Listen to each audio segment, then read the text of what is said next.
Next up is going to be the GDP by sector and region chart. And what this is called is a stacked bar graph. And what I'm going to see in this case is going to be 6 different bar graphs, and they're stacked on top of each other. And so basically what I'm doing here is creating an effect what would be like 6 pie graphs in one spot that's easier to read. When this is set up again, I want to make sure that I have an appropriate title that's capitalized and spelled correctly. I've labeled in this case GDP per capita, or percent GDP rather. And then down below, I really didn't do a whole lot for label because it's pretty self-explanatory. The last thing I see here is I've color-coded services, industry, and agriculture, and it's very clear to see. So if everything's made it correctly, this is the way it should be. Now, if there's going to be a problem in here, probably what happens is this is probably not appearing to be labeled.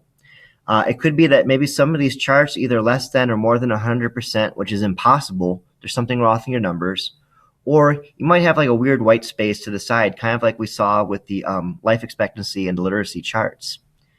If that's the case, again, go back to your advanced edit, go back to your start, and then check your data. In this case, I have F1 through I7 in the economic development chart. So what I can do is I can click on it, and we go here. And what I want to do is I just want to make sure that I've selected basically all of this information like so. If I selected an extra column, it looked kind of weird. I'll go ahead and do that right now so we can see what it looks like. Well, let's try it one more time. Hit OK. I guess that looks okay, so I like it. Or maybe what I need to do is I need to turn on or off the rows for headers. You see where it's kind of blank here? That might be the fix as well. Okay. If you need to go back and label, again, go on down, do your labeling as you need.